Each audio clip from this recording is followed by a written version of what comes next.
mabigat nga niya. Alam ko muna kung saan daan. Kahit ako nag-i-standby ron, hindi ako yung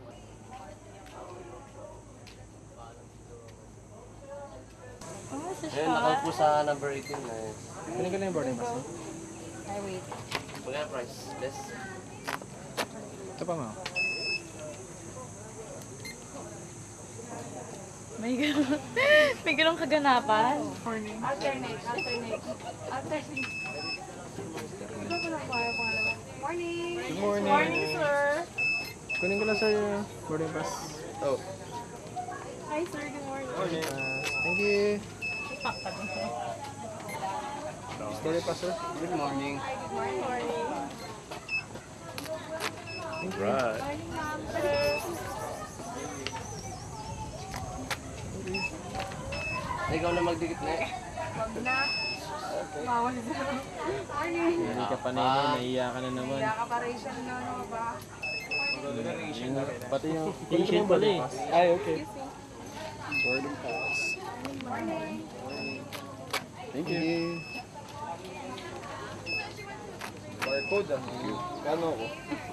Boarding pass ako. Sir, yung boarding pass. Morning, ma'am. Hi, morning. Good morning, bro. Good morning. Thank you. Come at me, bro. Come on, bro. Thank you.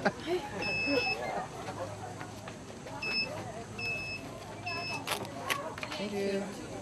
Hi, good morning. Sir, what did you morning, ma'am? Morning, sir. Thank you. Boarding pass, sir. Hi, good morning. Morning. That's me. I'm sorry. Excited? Excited ka na? Hi, good morning, sir. Morning, sir. Ma'am, sticker. Ay, shit. Ito. Ay, ito pala. Ay, yung boarding pass. Then, dito na yung sticker.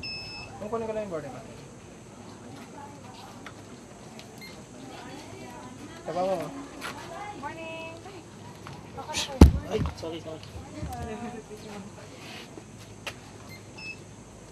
Boarding pass mo? Huh? Forever. Wait lang ko yan. Hold nyo lang po.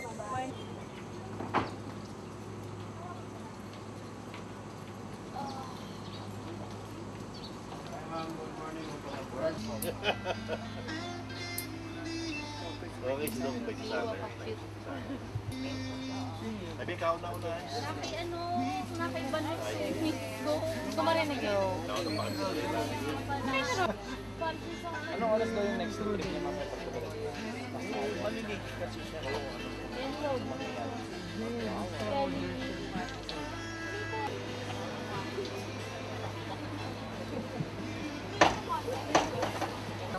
Ulitin mo yung ginagawa mo. Style ko lang. Don't get the leg.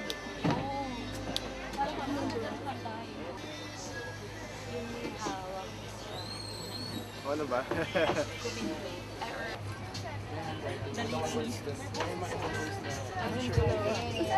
Hi! Yun, may ilaw po. Special oh. Hindi mo ako pinapansin. Ano, sayang yun. Diretso mo na. Turn. Excuse me. Uy! Dito ka na lang. Wala pa rin, di na May na po circle dumating. Ayun na nga, wala inaantay siya. Ranking ka po kung Sumatra, 45 minutes lang. Wala na lang Sumatra. Sabitin eh, Sumatra, 45 minutes lang. May final list na ng Coast Guard. For the start of this trip, along the way, be our consolation. In the heat of the noonday sun, be our shade. In strong weather, be our protection. When we are weary, be our companion. In time of danger, be our protection. On slippery paths, be our sturdy staff. On shipwreck, be our saving harbor. Be our guide when we reach the end of our journey. Wala kang bite ako, Mark. Sige. Lahat kayo nagising ha? Gulat ako doon, lahat kayo nagising ha? Huwag nyo na lang po sa mga life natin lang. Kasi sasabihin ko lang. Then, pakipaayos na lang. Lahat pala kayo. Nagising na ka lang.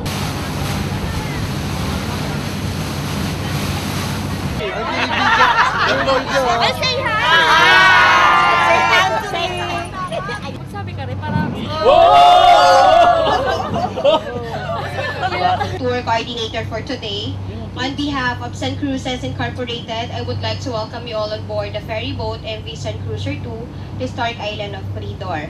This morning, I would like to acknowledge the group of St. Anthony's School Manila, care of Island Footprints Travel and Tours. Welcome on board. To the group of Galaxy Productions, your bus number will be bus number 6. Your tour guide will be Mr. Armando Heldawa, and bus number 3 with Mr. St. Anthony's School Manila, your bus number will be bus number 2 with Mr. Bobby Fulcher. I will repeat your bus's assignments. Group of Galaxy Productions, your bus number will be bus number 6 and bus number 3.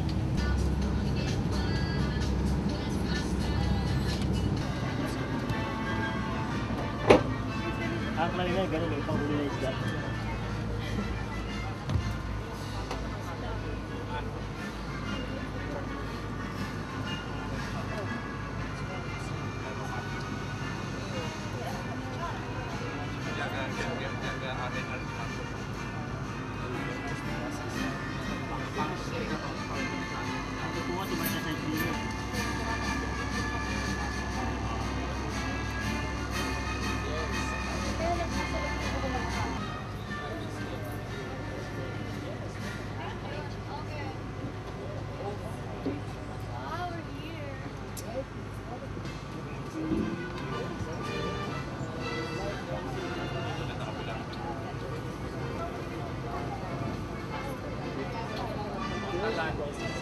Kaya ano ang alam mo bang team?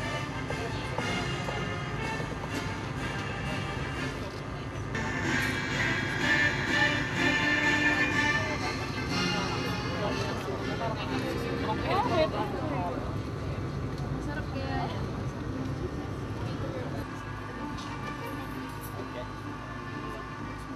Antayin natin yung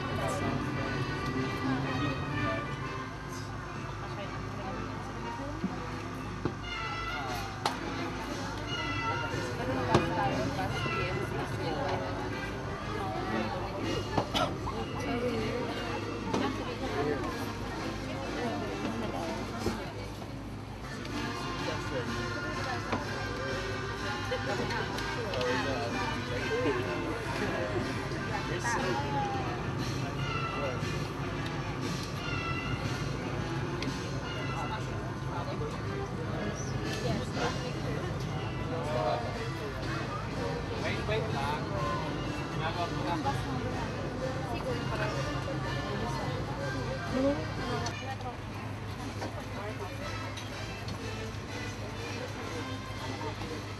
Corregidor!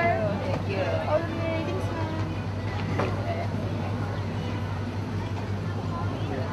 welcome to Corregidor. Enjoy your tour.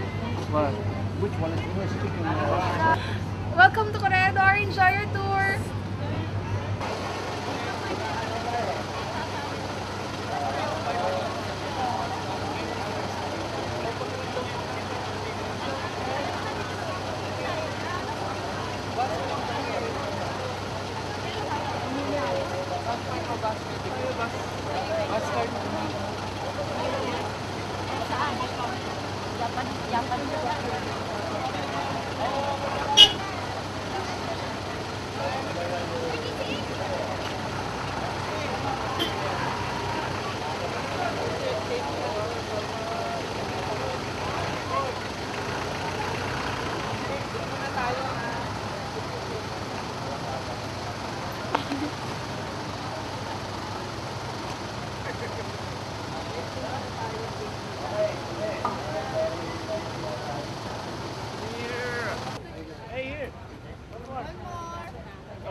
Ready.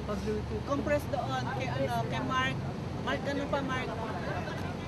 Adjust pa yung boys kasi hindi balance. Adjust na konti yung boys.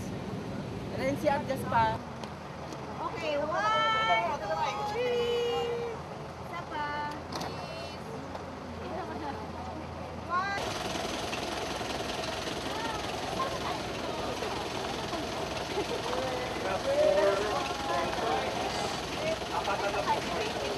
Ladies and gentlemen, welcome to Corregidor Island.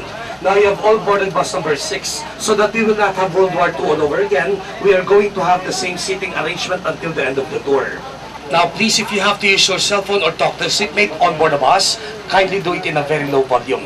My name is Armando, I'll be your tour guide. Our driver is Orly. Good morning, Orly. Just in case you need to rehydrate, Orly has some canned soda for sale on board the bus. Okay, let's be frank with the group. Corregidor is a War Memorial tour, Kwentong Guerra. The same kind of tour Japanese normally do not like to join. I think we already know why. We are very happy that we have Japanese joining Corregidor tours lately.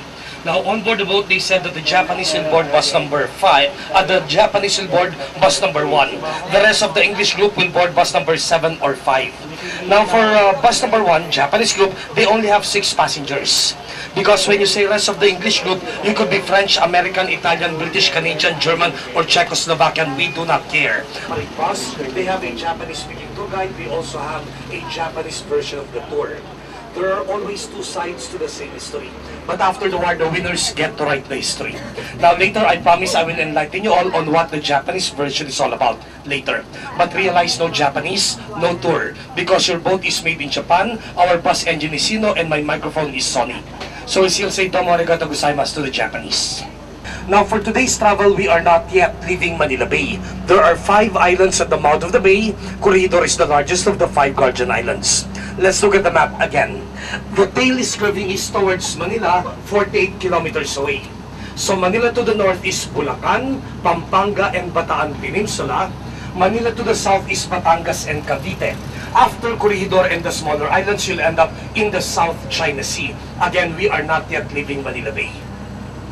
If you end up in the South China Sea, after 40 kilometers, you turn right, and that will be Subic Bay already. Now, we're not going to Subic Bay, otherwise the captain got lost. And your captain never gets lost. He is the 5th best captain in the Philippines. It's the Philippines' only 31-star hotel. They have 31 rooms, each room has 1 star. We'll check it out later. Now, to your right side is the other side of the neck. This is now the south or the Navy dock facing the open sea and the province of Cavite. And we also allow camping. The South Beach area is a preferred camping site. Students are usually here for a week with their tents, then they go hiking and trekking. I'll explain more of trekking later. Swimming is all. This used to be the palengke or wet market area. You see that concrete rectangle structure down below the right side, kasama sa Tataran ng Bakayan. Used to be part of the slaughterhouse. The security guard in front is wearing a 1930 Philippine Scout uniform. 1 mile across to the left side, another of the 5 Guardian Islands, Caballo, Spanish word for horse or caballo.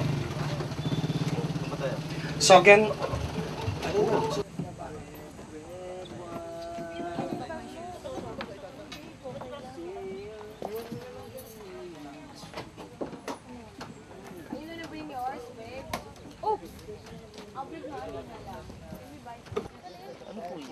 Dali lang yan, sis. Excuse me. Hello? Yung plastic. Wala kayo sa picture.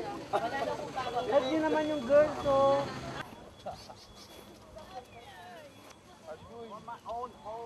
This is my hole. Yes, asshole. Asshole. Saan ang butas?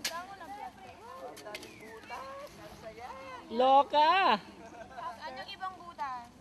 Ay, marami ano. Common sense, guys. Common sense.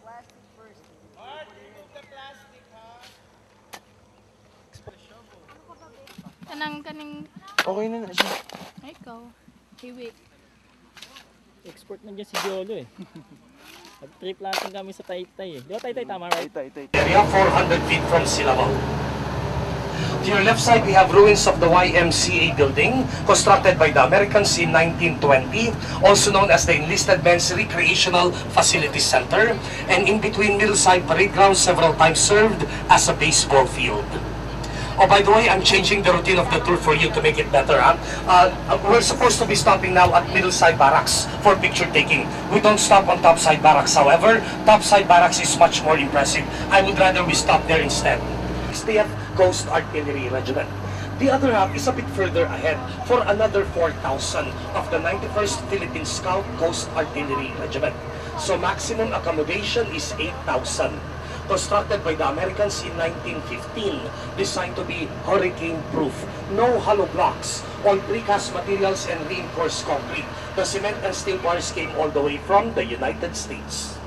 But the funny part is America then bought the cement from Japan, Asano Cement. They were still friends. And America sold to Japan scrap metal. The Japanese made them into bombs and gave it back to the Americans. They were not friends anymore. So we could add a new building, restroom, gift shop, museum, or hotel, but although it's like this, they will not be repaired, destroyed, or restored. This is how war left them behind 69 years ago. Siya nga pala, tandaan nyo, Corregidor was heavily bombed twice. It was bombed by the Japanese in 1942 during the attack or invasion. Also bombed by the Allied forces in 1945 liberation. Frankly, the Americans did more damage during the retaking. The same thing happened in Manila, the carpet bombing of Intramuros.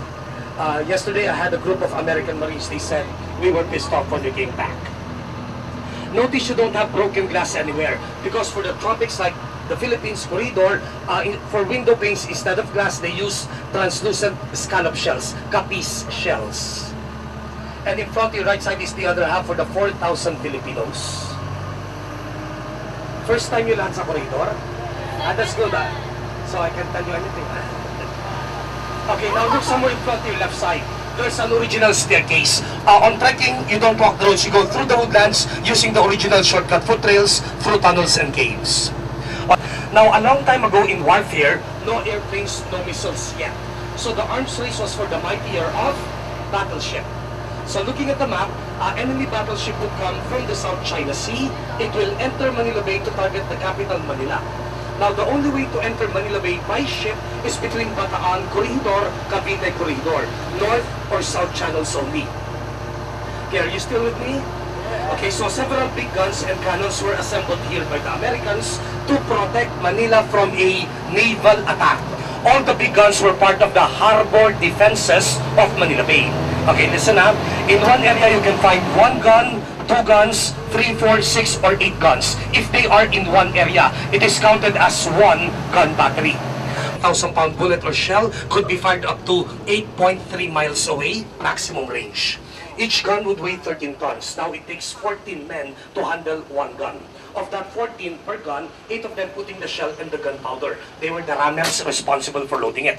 At the back of the gun, no cover or firing pin, what they call breech block. Before surrendering, General Wainwright ordered his men, destroy and decommission all guns 45 caliber upwards so the Japanese cannot use them. They got the breech block and dumped them in the sea. Now, the room behind you to the far right was the gunpowder room. Closer to the right side up. Greg, he's pointing to the holes at the metal gates. More holes there. Those are not bullet holes. Outside, the floor and railroad track has been damaged. Bombs drop, boom, damaging the floor. Fragments or shrapnels will ricochet, making the holes and other damages. It was suicidal to be anywhere out here in broad daylight then. When you touch the guns, they are still warm up to today because they are now under the sun. And we have toilet behind the bus. You can drop your bombs there. Okay, we have more areas to cover. Let's have 7 minutes here.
Malige. Ano ba? Papanang sa pag-aso ko man. Wow.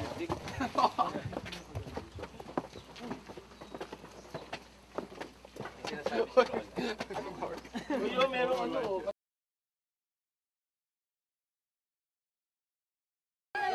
Martin, Hoy, sabi ng pulis, binaba mo daw kanina. Nasaan yung tin?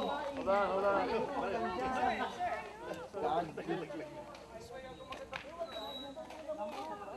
Freaking gun doesn't fit in the camera. Yeah. Yo. Game Max! And this is it, no?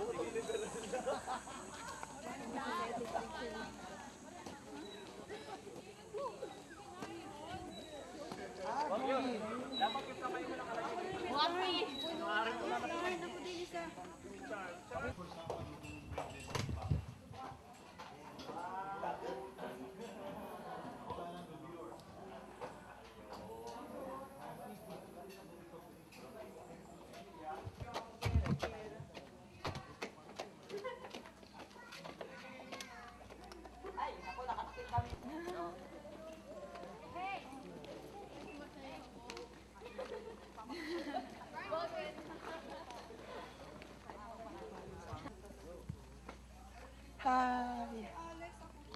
Enjoy. So look at the map. We're heading next for the highest part of the island. Topside area, 628 feet from sea level. Topside was referred to as the nerve center of the formidable Fort Mills. Way back then, only Americans were allowed to stay on topside. Few Filipino exceptions were the entertainers, like the pianists, the singers, and the household help. Okay, since this is the most photographed structure on the island, the organizer is requesting for a group photo ops.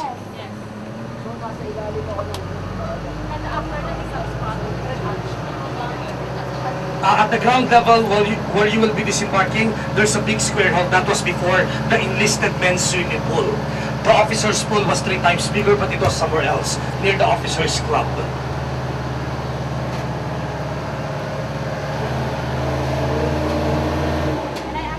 So patagilid ang kuha ng picture para mahaba yung background, ha?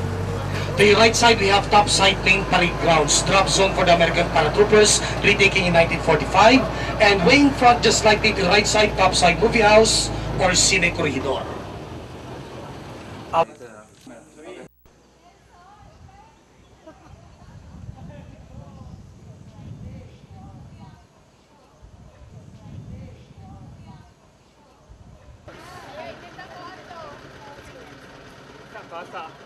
Kita kasi yang ibuat.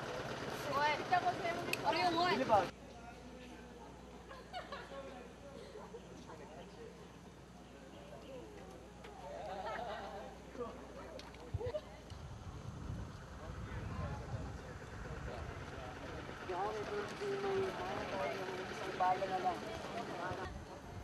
Huwag ka na magtawag-tawag dyan. Gusto ko gumanon sa dingding. Teka, teka. Ow! Shot mo. Ow! Yes, babe. Pa? One. Here? Ay, baka picture na lang. Gumalaw-galaw.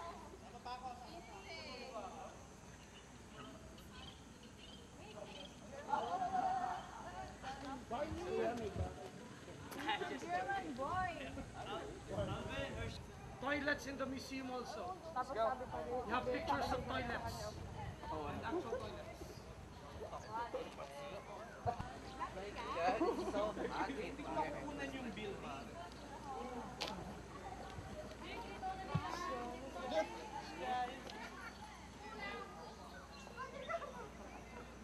I know your brother. I crush your brother.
kuya mo.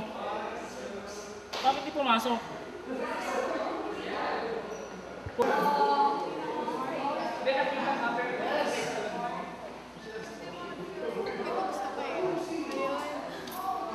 One, two.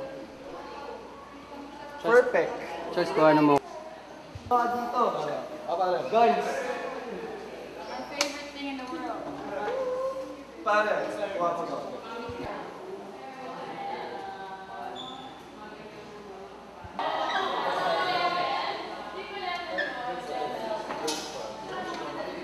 Dito makuha ng guns.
That was 50s. Handwriting? 30s. Ay, 1880 pala. 1880. Diba? Very historical.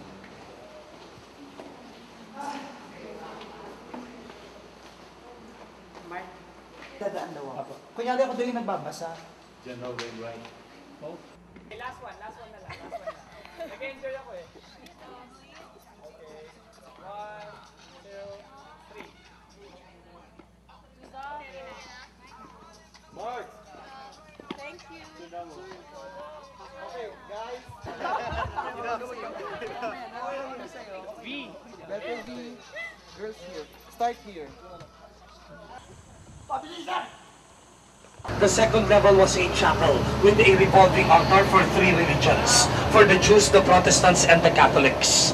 And the lampposts are antiquated Spanish canons. Picture nga, Judas.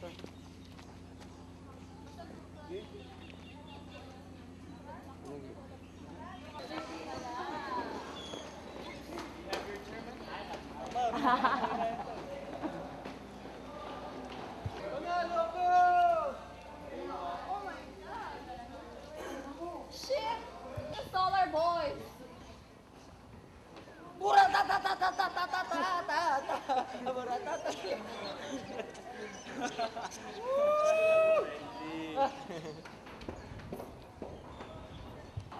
May rest spot doon. May rest spot.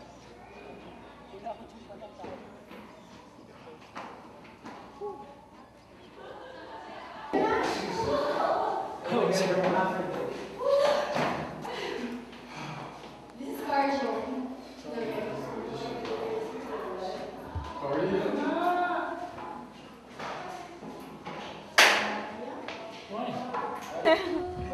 You should add one more dude. There. No, ako, ayoko. Sabi niya sa akin ngayon. Oh shit. Do you want to have a picture with me also?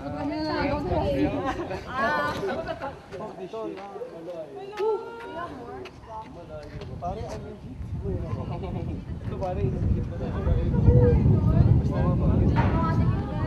Madali lang yan. Your request is my command. Doon tayo mag-racing pare, oh. Mahuli ba din? We were shoveling. We were still looking for you. You said we to look for another one. Mas mataas in English. Eh? Hi. Hindi, like this. Bakit yung matarik ba? Matarik. What's matarik in English? Hi. Hi din? Same lang. Same lang.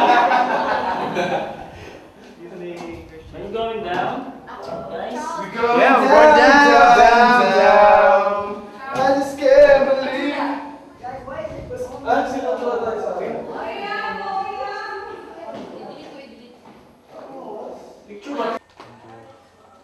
Oh my God, wala na kuha.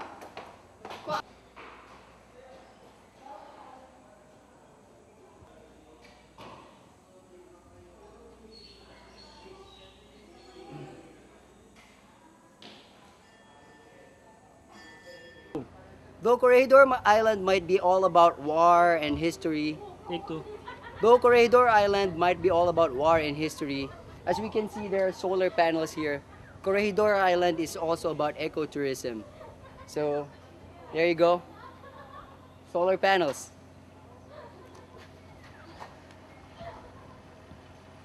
By generators and freezers are not compatible with voltage fluctuation. Sorry to inform you all, we do not usually serve fish or seafoods here. Yesterday's lunch was chicken and pork. Your lunch today will be pork and chicken. So 45 minutes na po lunch natin, and we are requesting everyone to please bring all of their things during the 45-minute lunch break period.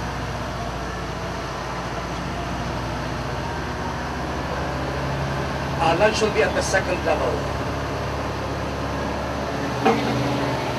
Okay, I'll see you all back here after 45 minutes. For now, bon appetit to everyone. Enjoy your lunch.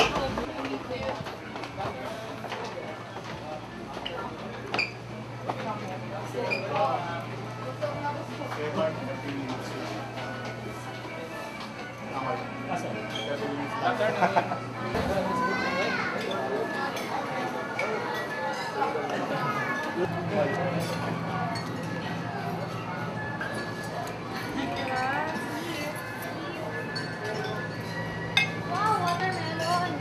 Sis, ay... Galing sa gera.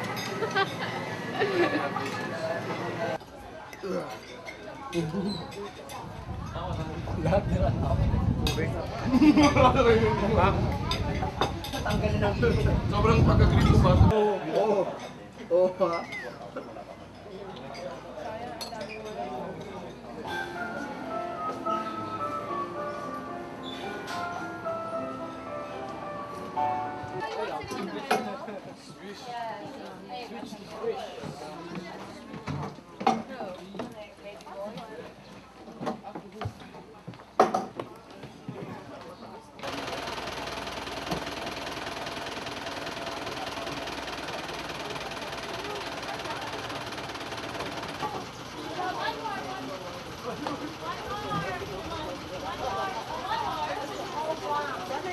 Like the other.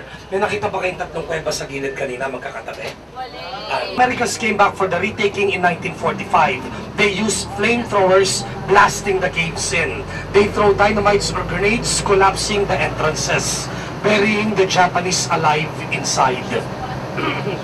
An estimated 500 Japanese were buried alive inside their own caves. And in my 10 years of exploring the island, I have entered several Japanese tunnels already. Some are quite extensive with 6 or 8 openings. You can easily get lost in them. Some are just shallow with 1 or 2 openings.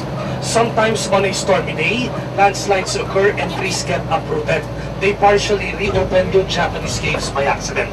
So again, nasa gubat, nasa mga dalawang kuwebang hapon yan. Now this Japanese cave I will show you is just shallow, only has this one opening to your right side sa kanan po. Now 7 years ago we had a storm, a landslide occurred. It reopened partially another. Japanese memorial. Now inside the underground hospital of Malinta Tunnel then, 124 nurses were stationed. 20 were Filipina nurses. I met some of them years after the war. They came back on a tour. The nurses said that Japanese air raids were almost every day. They would be so lucky if they get 2 hours of generator power. Most of the time they were operating using flashlights, lanterns, and candles only. One time they even ran out of medicine and operated on a soldier with a burst appendix. Sige, puntahan nyo na may mga kanya ng hapon. I'll go try to be that. Pwede nyo hawakan, nagbibiro lang ako. Magpupuntis lang kayo pag nahawakan niyo yung bumbunan. Mga 20 feet tall naman yan. Sige pa, we'll have 12 minutes here, everyone. This used to be the cemetery. The guards are anti-aircraft guns from Hiroshima.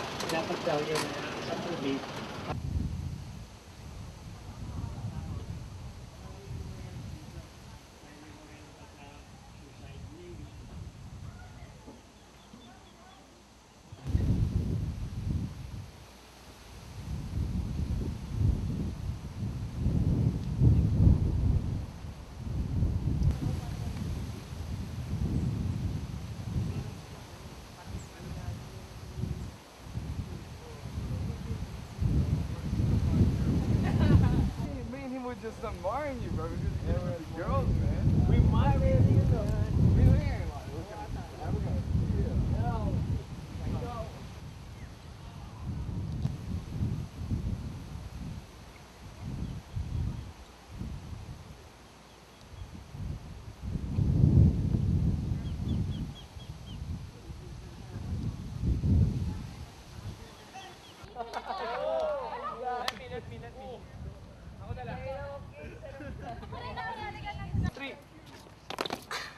Oh, diba? Tingnan mo yung difference ng first. Oh, sige. Ngayon, okay? Ito yung first. Ano na pagod?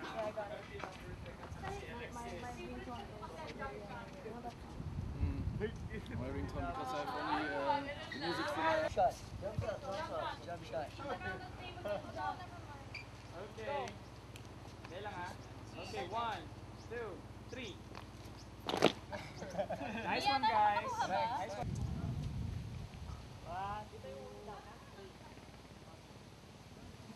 After the retaking. The map of the tunnel is to your right side. And the show will start here. Secure specially round objects like bottled water. Sir, They tend to roll out. bakit nawala na yung nakalagay naman? Sa kabilang side po yun. Kabilang side yun? Doon ba tayo lalabas? The security guard is wearing that 1930 Philippine Scout uniform.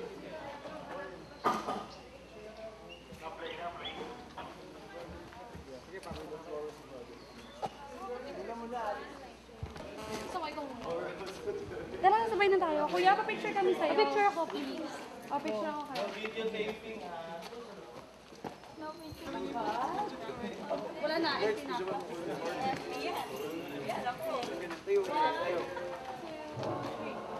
Ay. First 10 minutes will be a bit crowded. And then we have the shorter people in front. Sa Tagalog, yung mga cute sa harap.